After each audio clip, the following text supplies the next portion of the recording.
Chers internautes d'ici et d'ailleurs, bienvenue sur ADN avec votre émission Focus. Focus, c'est l'émission qui met en lumière la jeunesse africaine issue de la diaspora. Et nous avons le plaisir aujourd'hui d'accueillir un invité qui nous vient du pays des hommes intègres, à savoir le Burkina Faso. Notre invité du jour n'est autre que Alfred Bewinding Sawadogo. Alfred, bonjour. Bonjour. Alors, bonjour. Alfred, vous êtes co-initiateur et en même temps président d'une section d'un mouvement que vous avez créé, c'est-à-dire un mouvement de réflexion sur les opportunités de développement au Burkina Faso. Est-ce que vous pouvez revenir un peu sur les objectifs et l'intérêt de la création de ce mouvement? Le Emerald BF a suivi une tribune de réflexion, d'expression et de formation des jeunes. C'est un mouvement que nous avons lancé afin de rassembler les jeunes burkinabés de l'intérieur comme de l'extérieur, afin de marcher d'un même pas et parler d'une même voix dans le sens du développement du Burkina Faso. Un mouvement qui existe depuis maintenant 2 ans. Le mouvement a été lancé plus précisément le 11 mars 2016. Et à ce jour, nous comptons 4 sections, dont une au Burkina, une au Sénégal, une en Algérie et une ici même en France. Pourquoi concrètement nous avons lancé le mouvement? 3 points essentiels. Premièrement, parce que nous avons constaté que la jeunesse a besoin d'une formation en entrepreneuriat. Il est clair que si nous voulons résorber la question du chômage actuellement, il faudra recourir à l'auto-emploi. Il est clair que l'État, quelle que soit sa bonne volonté, ne peut pas embaucher tout le monde. Donc nous faisons la promotion de l'entrepreneuriat premièrement. Deuxièmement, nous donnons des formations en leadership parce que nous sommes conscients que la réussite aujourd'hui n'est plus seulement conditionnée par les seules compétences techniques.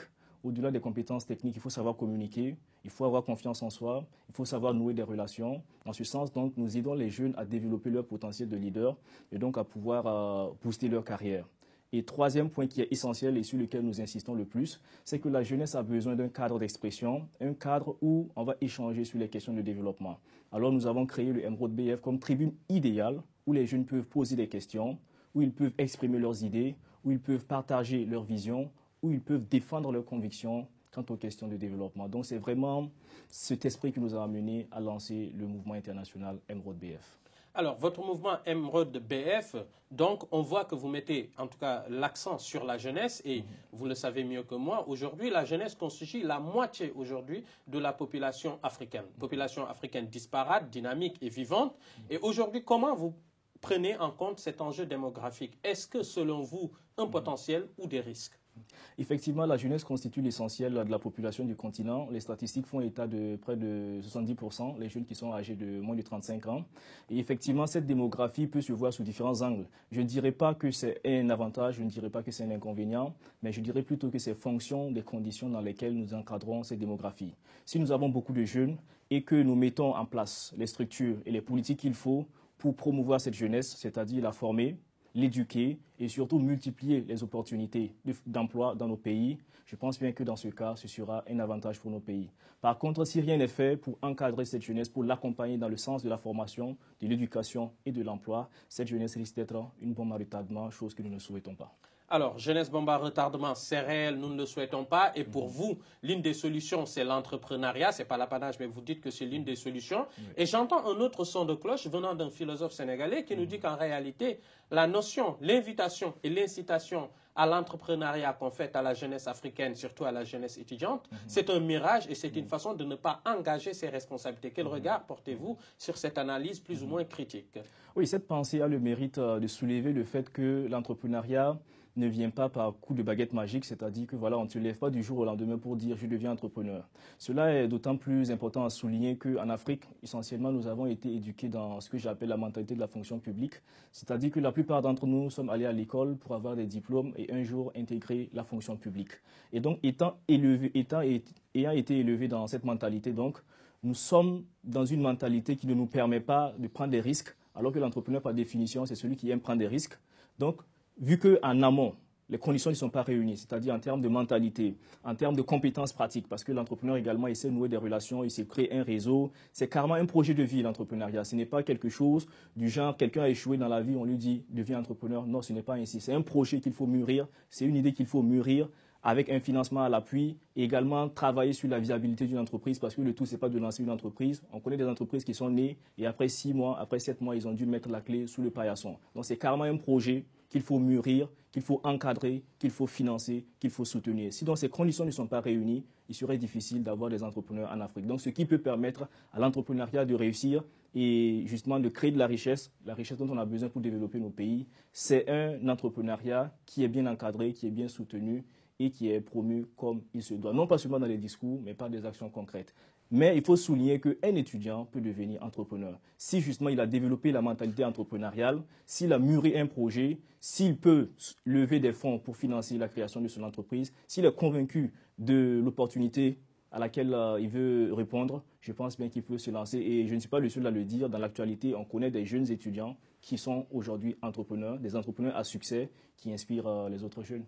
Alors, la jeunesse comme levier de développement, mais on connaît aussi la jeunesse comme un vigie, une vigie de la démocratie en Afrique. Et aujourd'hui, cela aussi s'est illustré, on va dire, au Burkina Faso. Cette jeunesse en mouvement, cette jeunesse contestataire, cette jeunesse de la proposition, cette jeunesse qui se dit, en tout cas, les sentinelles de la démocratie ont en tout cas mis fin à un régime totalitaire de plusieurs décennies. Quel regard portez-vous, par exemple, sur le mouvement du ballet citoyen? Et au-delà du regard que vous portez sur ce mouvement, quelle analyse faites-vous de la suite de la révolution des Burkinabés? Effectivement, le ballet citoyen est un mouvement qui a été en avant-garde s'agissant de l'insurrection populaire des 30 et 31 octobre au Burkina Faso. Et à ce titre, donc, c'est un mouvement que je respecte personnellement, un mouvement donc, qui a su susciter l'adhésion des jeunes pour manifester et mettre fin donc au régime de Blaise Compaoré. À ce titre, donc, on leur tire notre chapeau. Ils ont lutté de concert avec la classe politique pour justement mettre fin à la situation dans laquelle était le pays. En ce sens, donc, je les salue. Et également, étant de la société civile, ils arrivent justement à travailler à la veille citoyenne, ils travaillent à la reddition des comptes, toutes choses justement qui sont essentielles à la bonne gouvernance, parce que la société civile est véritablement un maillon très important dans la bonne gouvernance. La bonne gouvernance ne peut pas s'envisager sans une société civile qui soit dynamique et qui soit mobilisée autour des questions nationales. Donc le ballet citoyen est dans ce sens et donc leurs actions en tout cas sont très pertinentes et on continue en tout cas de les encourager pour qu'ils puissent garder cet œil ouvert sur les décisions politiques, sur les choix publics qui sont faits parce que c'est cela le rôle de la société civile. Et parlant maintenant de l'insurrection, l'après-insurrection au Burkina Faso, après l'insurrection, il y a eu les élections, comme on le sait, les élections qui ont été remportées par son Excellence M. Roch Marc Christian Kaboré, qui est actuellement le président du Faso. Parlant de ce qui se passe actuellement, disons que la situation n'est pas comme les Burkinabés l'auraient souhaité, c'est-à-dire qu'après une insurrection, les attentes étaient très grandes, vu l'état dans lequel était le pays, mais malheureusement, on n'a pas eu des signaux forts qui nous montraient que voilà, ces aspirations-là allaient connaître des réponses assez pertinentes, assez conséquentes. Donc, il y a des actions qui sont faites. Dire que des actions ne sont pas faites, c'est être aveugle. Il y a des actions qui sont faites, il y a des progrès qui sont réalisés, mais pas à la hauteur des attentes des populations, pas à la hauteur de ce que le régime était censé faire. Alors, peut-être les attentes sont très fortes. Elles sont aussi fortes, aussi bien en matière d'entrepreneuriat, développement de jeunesse, lutte contre le chômage, mais elle l'est aussi dans le cadre de l'éducation et de la scolarisation de façon générale de l'ensemble des populations. Mais l'un des parents pauvres de cette scolarisation, vous le savez très bien, ce sont les filles. Selon un rapport de l'ONG ON, un rapport de 2017, sur 130 millions de filles qui ne vont pas à l'école, on considère que la majeure partie sont en Afrique. Et sur les 10 pays les plus en retard sur la scolarisation des filles, il y a 9 pays africains, dont le Burkina Faso. Alors, que préconise votre mouvement pour ce qu'on appelle l'éducation? Effectivement, l'éducation est une question éminemment importante, et plus précisément la question du genre aussi, puisque c'est la relation de la question du genre et la question de l'éducation. Effectivement, les filles n'arrivent pas à aller à l'école comme les garçons. C'est un constat que nous faisons. Mais pour proposer une solution, il faut d'abord se situer sur les raisons, voilà, justement, qui expliquent cette faible scolarisation des filles. Et essentiellement, on avancera le fait que ce sont des pesanteurs socioculturelles qui font que les filles n'ont pas la même chance que les garçons d'aller à l'école. Et comment donc agir sur ces leviers, c'est-à-dire les pesanteurs socioculturelles? Il faudra travailler, je dirais, à rehausser l'image de la femme dans la société africaine de façon générale et la société burkinabé de façon particulière. On dira, oui, il faut encourager les parents à envoyer les enfants à l'école et tout, mais il faudra aller à la racine. Et la racine, c'est ça. La racine, c'est l'image que nous avons de la femme. Si nous avons une image très positive de la femme, je pense bien qu'on va traiter la femme comme il se doit. On va envoyer les jeunes filles à l'école. On va permettre aux femmes d'occuper leur place dans les instances de prise de décision. On va permettre aux femmes de s'épanouir. On va tout faire pour améliorer leurs conditions de vie. Donc, c'est véritablement une question de quelle est l'image que nous donnons à la femme africaine, quelle est l'image que nous donnons à la femme burkinabé dans nos pays. Alors, quelle est l'image que nous donnons à la femme africaine et à la femme burkinabé, mais quel est aussi le message que vous voulez porter à la jeunesse africaine? Peut-être que ça sera le dernier mot de cette émission. Donc, on vous laisse nous dire quel est votre message à la jeunesse d'Afrique. D'accord. Notre message de fin serait d'insister sur 4 convictions qui nous sont chères au sein du mouvement Emeraude BF. La première conviction, c'est que le développement ne viendra pas de l'État, mais le développement viendra de l'action conjuguée et de l'État et des citoyens. J'ai toujours vu le développement non comme un décret venant du haut, mais comme une construction laborieusement amorcée et soutenue depuis le bas. Il va sans donc dire que les populations, les citoyens ont un rôle déterminant dans le processus de développement. Deuxième conviction que nous partageons, c'est qu'on ne peut pas critiquer sans vouloir soi-même faire. Au-delà du fait de critiquer, ce qui est plus constructif de faire, c'est d'être une force de proposition, c'est de lancer des initiatives dans nos quartiers, dans nos villes, dans nos villages, afin de relever les différents défis. Troisième conviction que nous partageons au sein du mouvement, c'est qu'une jeunesse capable, c'est une jeunesse qui est bien formée. En tant que jeunes, notre priorité doit être de nous former, parce que la formation nous permettra d'avoir les aptitudes et les compétences nécessaires afin d'impacter le monde, afin de prendre notre destin en main et de transformer nos pays respectifs. Et enfin, dernière conviction, c'est que chaque jeune, chaque citoyen peut et doit faire quelque chose pour son pays.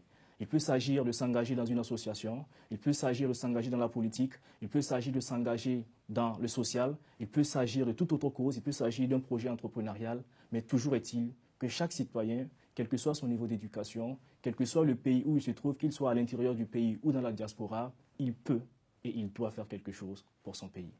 Jeunesse d'Afrique et du monde, en tout cas, on va se terminer sur ces 4 convictions et je reviens sur une des convictions, la troisième concernant l'éducation, parce que quand on parle du pays des hommes intègres, on ne peut pas finir sans faire un clin d'œil à Thomas Sankara qui a plus qu'été qu'un révolutionnaire, mais une lumière pour l'Afrique et qui disait, je le cite, en tout cas pas de mémoire, mais c'est écrit, il faut que l'école nouvelle et l'enseignement nouveau concourent à la naissance de patriotes et non d'apatrides. Et Thomas Sankara continue en disant « Mettre un enfant à l'école doit cesser d'être perçu comme un simple placement comptable. Mieux que cela, si tant est vrai que la transformation continue des sociétés qui incombent aux générations successives comporte des éléments quantifiables et non quantifiables. » Madame, Mademoiselles et Messieurs, merci. C'est votre émission Focus avec Alfred Bewinding Sawodogo qui nous vient du Burkina. Merci de nous avoir consacré un peu de votre temps et à très bientôt. Au revoir.